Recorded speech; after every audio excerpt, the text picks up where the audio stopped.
Hello and welcome back to How to Use 10 Minute Do You Know This Country show. Well, I'm very excited today because I've read a few things about the country we're introducing and they have quite a few outstanding achievements these days. Ever heard of a country, Taiwan? An island in Eastern Asia with only 36,000 square kilometers, nearly 273 times smaller than the US. What could they have possibly achieved? Let's find out on today's program. So today we've invited two guests from Taiwan to tell us more about this mystery country. Let's welcome Jigsaw and Jerry.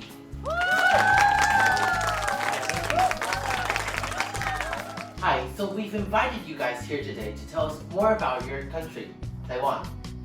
Well, thank you, Hardy. We're really excited to share various and interesting things with you.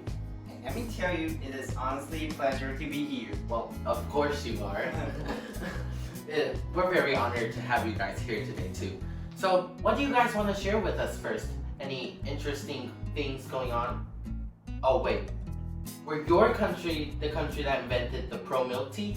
I saw it on social media yesterday and this drink is spreading like wildfire throughout the world. Yeah, pearl milk tea, or I'd like to call it bubble tea, is found in 1980.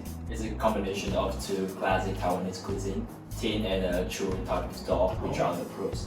And because of its special taste and uniqueness, it has been widely welcomed and echoed, and also become the most representative diet in Taiwan. Well, I'll make sure I get a taste of that next time I visit Taiwan. Okay, let's move on. Oh, it's something about food too. You guys have a place called a night market? What is that? A night market basically sounds just like its name, a market that opens at night. And inside the market, you can find Taiwanese traditional snacks such as the famous stinky tofu or rice blood cake. And these snacks are not joking around with you. Each of them are seriously yummy. Like once, I randomly went to a stand selling stinky tofu, and let me just tell you, the stinky tofu was so crunchy and juicy that I was literally about to cry out. And I wasn't the only one with this experience. So some Taiwanese sometimes say that the best foods are not found in restaurants, but in night markets. Plus, night markets can be found all over Taiwan, so be sure to put it on your must-see bucket list. Well, I'm sure our audiences will do so, and me myself would add that to my list too. It really sounds very interesting and fascinating. Well, another thing I would like to do next time I visit your country is to experience some kind of traditions or festivals. Any recommendations? When you talk about traditional festivals in Eastern country, the first thing you have to talk about is their ways of celebrating New Year's. Even if the ways might seem similar, but really, each country is special because they add a little bit of culture and a bit of custom into it. Chinese New Year is one of the most important festivals in Taiwan. So our winter break is actually around the end of January and start of February. And also, Chinese New Year is the busiest holiday of all. Before New Year's, you can start seeing spring couplets being taped onto every house's doorway. These couplets are a symbol of people's wish for a better life. Another interesting thing you can see at New Year is red envelope giving. If you ask a kid or teenager, I guarantee you they will say this is the happiest time during New Year. Why? Because in this time, elder will give out this red envelope full of money. And usually elder who are more close to your parents, not you, but your parents, will give a higher amount of money. So smart kids, you know who to find too. Oh, right. I understand. But what about other traditions? Anything more breathtaking or thrilling? There's a tradition celebrating one of our county title during Lantern Festival. You might think it's one of the activity you already heard, like setting off sky lantern or getting riddle, but no. The festival is called Lorhanden Festival, 炸邯郸 if you say it in Chinese. And let me explain the process to you. It's like this. A random person can volunteer to be Lorhanden. And Lorhanden in Chinese culture means the god of wealth, which is the person in charge of money. And what he does is he stands on stage, then 4 people start to carry him in and out streets and alley. But that's boring, right? Just seeing him being carried around. So what we people do is we throw firecrackers at him. I'm not kidding, we literally throw firecrackers. the real firecrackers. You know, the one that goes out and shock you at the point, and make you understand what it means you have done to your life. And plus, the person has to go shirtless. Wait, so the person who plays handan has to go up shirtless and has to be blown up at the same time? Yeah, well, there are two statements. One say that is to dry off the cold, and another say is to show the heroic picture of handan. Wow. So what about the people on the side? Won't they get hurt? Well, of course, it's actually a very dangerous place to be because the firecrackers just fly all around and you can seriously get hurt.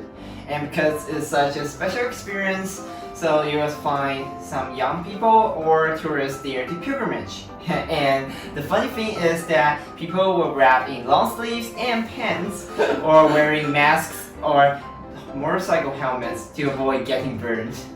So people who don't understand the culture may think that they're crazy, but honestly, things like this exist. So I think we should try to understand them and don't be afraid to participate and enjoy how crazy things could be sometimes. Wow, this impressed me. Let's move on to the next topic. I'm sorry for not knowing this, but your city capital is Taipei, right?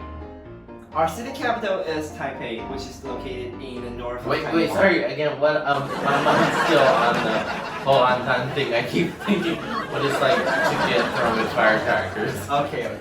So let me just start again. Our city capital is Taipei, which is located in the north of Taiwan. And actually, I'm a little surprised that you don't know that Taipei, because in early times, Taipei, this word is represented as Taiwan because of the political issues. And so today, if you are in the Olympics, you can see a flag called Chinese Taipei, and it's actually Taiwan. Let me supplement a few more facts about Taipei. To be honest, Taipei is a city that is leading the world not just in economy and health, but also in art, music, fashion, and much, much more. Plus, with our presidential palace and all of our most important government body there, Taipei has become not just a renowned city capital, but also the heart of our country. And many famous sites are also in Taipei, like Taipei 101. And that building managed to hold on to is the tallest building in the world, made up to 2010. And you must know Taiwan is an island located at an earthquake zone, so our country's ability to build and construct building doesn't lose to any of the top countries in the world. Okay, I'm saying this in a good way, so don't be mad, but are you guys advertising Taiwan? Of course we are, because we're proud to live and be a citizen in this amazing country. Speaking of the coronavirus lately, I've done some research and I believe that Taiwan has one of the most advanced and improved medical services in the world. In 2003, your health insurance bureau completed a mission that turned all of your health insurance cards into IC cards, which means that, all medical records are integrated into a chip and uploaded to the cloud so the doctor knows when you've gone to the hospital. And in 2004, the doctor could even know what pills or medicines you might have taken and avoid repeated medications and level up the safety and the quality of your treatment. So I can understand why you guys are so confident and satisfied. I've also heard that on May 7th, 2019, you guys passed a law that legalized same-sex marriage. I mean, that is the first Asia country to do so. So it shows how leading and forward you guys are in this century. I mean, you guys are the first, the first in Asia.